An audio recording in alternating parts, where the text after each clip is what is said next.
बिस्मिल्लाहिर्रहमानिर्रहीम। अस्सलाम वालेकुम डियर स्टूडेंट्स, मुझे उम्मीद है कि आप सब खैरियत से होंगे। आज हम अपने अगले लेक्चर का आगाज़ करेंगे, लेकिन हम जो ह्यूमन यूरिनरी सिस्टम हमने पढ़ा है, ह्यूमन यूरिनरी सिस्टम में हमने ह्यूमन यूरिनरी सिस्टम को डिस्कस किया। उसके बाद फिर हमने नेफ्रॉन को डिस्कस किया, फिर हमने यूरिन फॉर्मेशन को डिस्कस किया। आज का जो लेक्चर है ये ह्यूमन यूरिनरी सिस्टम से रिलेटेड हमारा आखिरी टॉपिक है, और इस टॉपिक में हम आज किडनी स्टोन्स को डिस्कस करेंगे। किडनी स्टोन्स को रीनल लिथियासिस भी कहा जाता है। डियर स्टूडेंट्स, जो स्टोन्स होती हैं, renal stony material present in kidney, kidney में स्टोनी मटेरियल होता है, यानी किडनी में स्टोनी मटेरियल इकट्ठा हो जाता है। अब ये जो स्टोनी मटेरियल है ये सॉल्ट भी हो सकते हैं, मिनरल्स भी हो सकते हैं, इवन के वेस्ट मटेरियल भी हो सकता है। These stones have specified chemical nature, ये जो स्टोन्स हैं इनकी ख़ास किस्म की केमिकल नेचर होती है, यानी जो स्टोन्स किडनी में बनती हैं उनकी जो केमिकल नेचर होती है वो डिफरेंट होती है। डियर स्टूडेंट्स, अब हमने ये देखना है कि बाज़ों का बेसिकली जो स्टोन है, जो स्टोन होती है वो हमेशा किडनी में बनती है। ये किडनी में बनती है और often it travel towards ureter, ये यूरेटर की जानिब ट्रैवल करती है, फिर then travel to urinary bladder and often travel to urethra. Dear students, अब हमने इफेक्ट्स को डिस्कस करना है। यूरिनरी ऑब्स्ट्रक्शन, ऑब्स्ट्रक्शन कहते हैं रुकावट को, यानी यूरिन की बंदिश हो जाती है, इंसान को यूरिन नहीं आता, यूरिन आने में रुकावट पेश आती है। अगर यूरिन आता भी है तो बहुत ही कम मिकदार में, या फिर यूरिन करते वक्त बहुत शदीद किस्म का पेन होता है और यूरिन आता भी कम है, या फिर यूरिन मुकम्मल तौर पर नहीं आता। अब उसकी वजह क्या है, ऑब्स्ट्रक्शन कैसी होती है, रुकावट कैसे पेश आती है। स्टोन बनती है किडनी में, फिर ट्रैवल करती है ये यूरेटर में। जब स्टोन यूरेटर में आ जाती है तो यूरेटर को ब्लॉक कर देती है, जिसकी वजह से किडनी से यूरिन जो होता है वो यूरिनरी ब्लैडर में नहीं आता, और फिर यही स्टोन ट्रैवल करते हुए यूरिनरी ब्लैडर में आ जाती है, और फिर बाज़ों का यूरिनरी ब्लैडर से ये यूरिथ्रा में आ जाती है। जब यूरिथ्रा में आ जाती है तो यूरिथ्रा की ब्लॉकेज हो जाती है, जिसकी वजह से यूरिन नहीं आता। इसे हम कहते हैं urinary obstruction, blockage, urinary obstruction. Dear students, दूसरा जो इफ़ेक्ट है वो है कॉम्प्लिकेटेड बाय इन्फेक्शन। ये जो स्टोन्स हैं ये बाद में बहुत ज़्यादा कॉम्प्लिकेशंस करती हैं। कॉम्प्लिकेशन कैसी होगी और कॉम्प्लिकेशन क्या होता है, या कॉम्प्लिकेटेड। डियर स्टूडेंट्स, जहाँ पर स्टोन बनेगी तो वहाँ पर जो टिश्यू होंगे वो डैमेज होंगे, टिश्यू डैमेज होंगे। जब टिश्यू डैमेज होगा तो इन्फेक्शन होगी, और बाज़ इतनी ज़्यादा सवेयर इन्फेक्शन हो जाती है कि जब इंसान यूरिन करता है तो यूरिन में ब्लड होता है, और हम इससे कहते हैं हीमाचूरिया, यानी यूरिन में जो ब्लड आता है, इस कंडीशन को हेमाचूरिया कहा जाता है। डियर स्टूडेंट्स, अब हम डिफरेंट टाइप ऑफ स्टोन्स को डिस्कस करेंगे। सबसे पहले है hypercalcaemia. Dear students, hyper कहते हैं ज़्यादा, ज़्यादा। कैल्सी, कैल्सी कहते हैं कैल्शियम को, और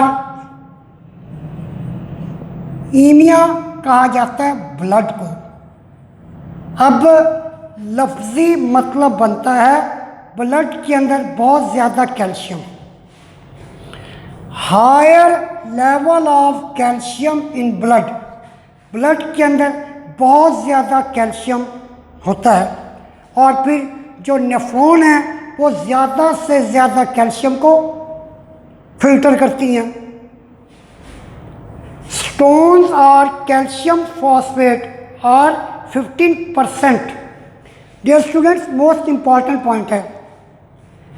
अब ये जो कैल्शियम है, कैल्शियम के ऊपर पॉजिटिव चार्ज है, और जो चार्ज पार्टिकल्स होते हैं वो मेम्ब्रेन से बड़ी मुश्किल से निकलते हैं, वो मेम्ब्रेन्स को बड़ी मुश्किल से क्रॉस करते हैं। लेकिन जैसे ही कैल्शियम के साथ फॉस्फेट मिल जाता है तो फिर ये न्यूट्रल हो जाता है, न्यूट्रल।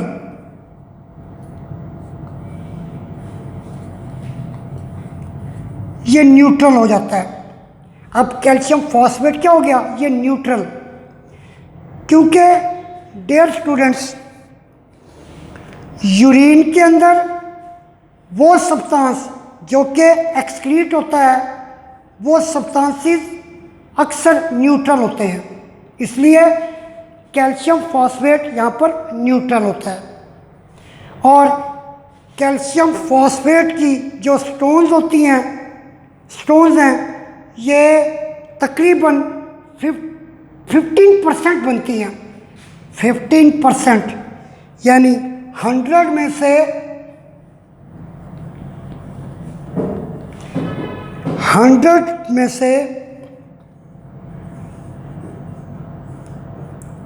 15% जो स्टोन्स बनती हैं वो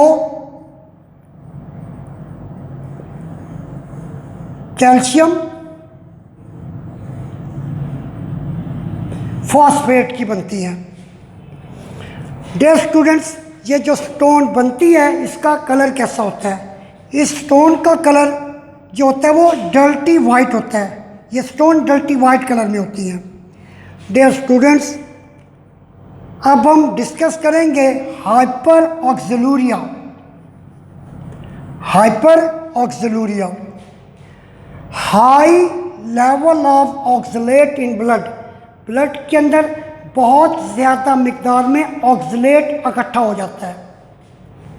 हाइपर कहते हैं ज़्यादा, ऑक्सलूरिया, ऑक्सा कहते हैं ऑक्सलेट को, यूरिया कहते हैं यूरिया को, यानी यूरिन को। High level of oxalate in blood, blood के अंदर बहुत ज़्यादा ऑक्सलेट इकट्ठा हो जाता है। Formation of calcium oxalate stone. Dear students, अभी मैंने आपको बताया है कि जैसे कैल्शियम के ऊपर पॉजिटिव चार्ज है, जो चार्ज वाले पार्टिकल्स होते हैं वो मेम्ब्रेन्स को इतना आसानी से क्रॉस नहीं कर सकते, वो मेम्ब्रेन से आसानी से गुजर नहीं सकते क्योंकि वो चार्ज हैं। इसी तरह जो कैल्शियम है, ये जो ऑक्सलेट है, ऑक्सलेट के ऊपर नेगेटिव चार्ज होता है,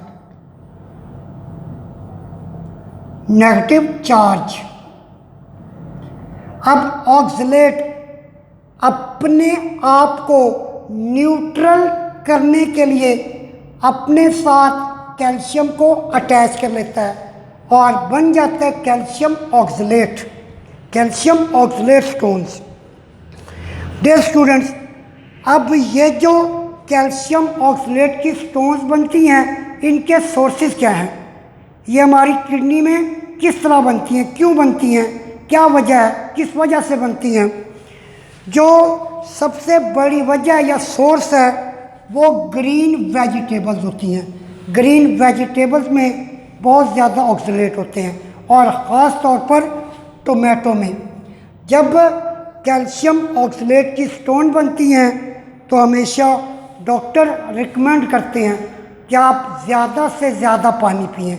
जब ज़्यादा से ज़्यादा पानी पीते हैं, मरीज़ पानी पीता है, तो अल्टीमेटली ये जो कैल्शियम ऑक्सलेट वाली स्टोन्स होती हैं ये तकरीबन टूट जाती हैं, इनकी ब्रेक डाउन हो जाती है। डियर स्टूडेंट्स, अब है इंसिडेंस। इंसिडेंस कहते हैं चांस को।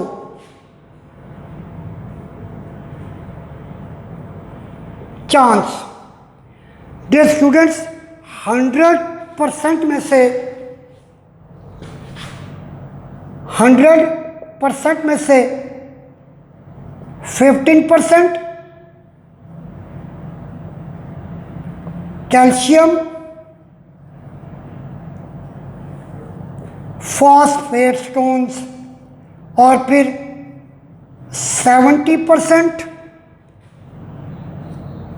Calcium oxalate. क्योंकि हम पहले भी डिस्कस कर चुके हैं, स्पेसिफाइड केमिकल नेचर है calcium phosphate, specified chemical nature, calcium oxalate specified chemical nature. अब डियर स्टूडेंट, 70% प्लस 15% ये 85%। अब 100 में से 85 निकाल दें तो बाकी बचता है 10%। अब देखते हैं कि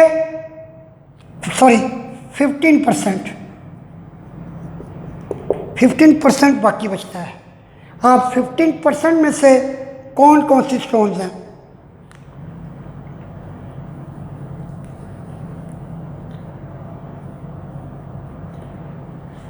डियर स्टूडेंट्स, आगे है hyper uricaemia.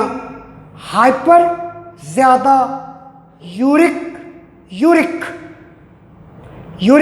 Uric acid, ईमिया blood के अंदर बहुत ज़्यादा यूरिक एसिड।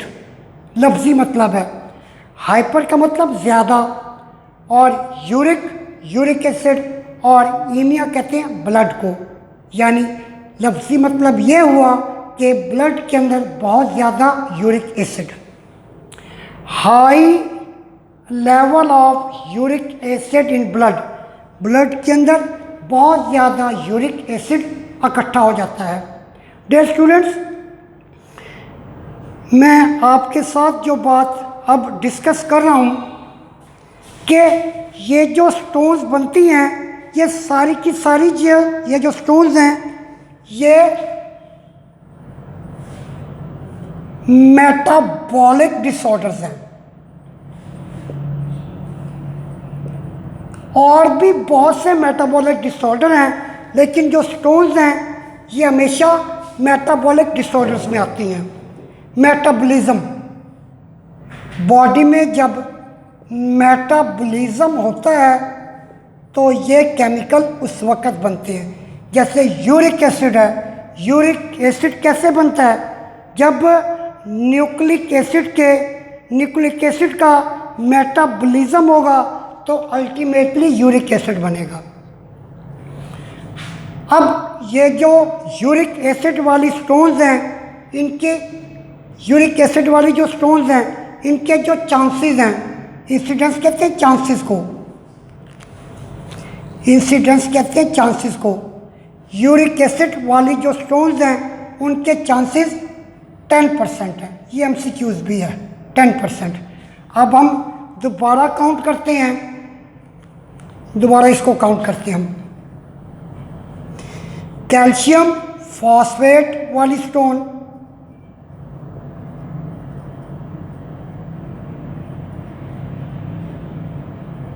कैल्शियम फॉस्फेट वाली स्टोन 15%, और फिर कैल्शियम ऑक्सलेट ये 70%, और यूरिक एसिड स्टोन्स ये 10%, और टोटल होता है ये 95%। अब 100 में से अगर 95 को निकाल दें, बाकी बचता है 5%।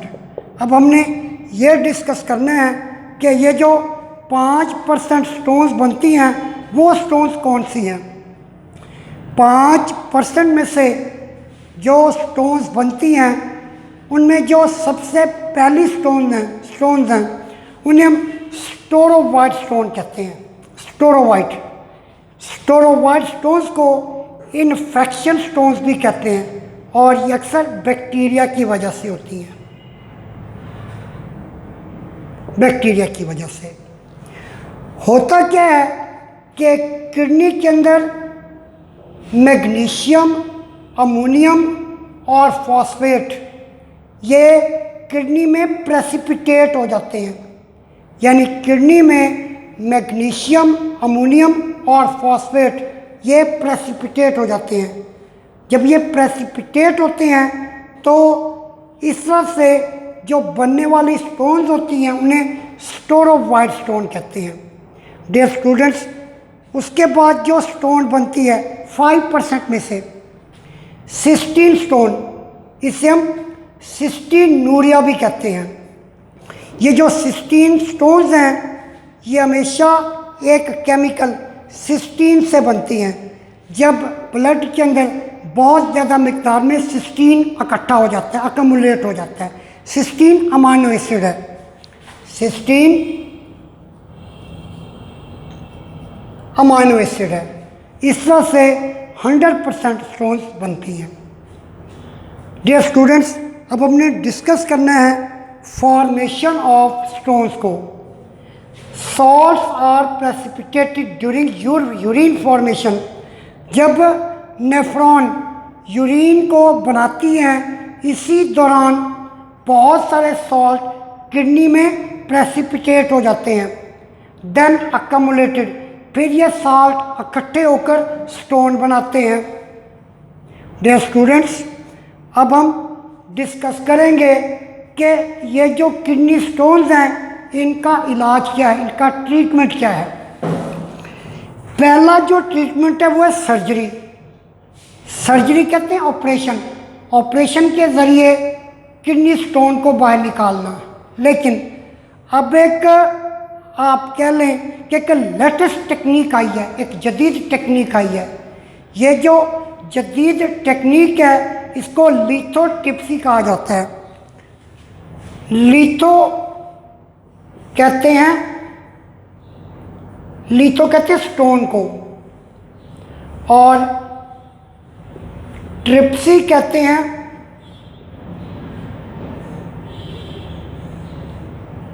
ब्रेकडाउन को। Litho stone, tripsy breakdown. Dear students, ये non surgical removal of stone है। Non surgical removal of stone, बग़ैर ऑपरेशन के स्टोन निकाली जाती है, बग़ैर ऑपरेशन के। It is a technique to break stones that may form in.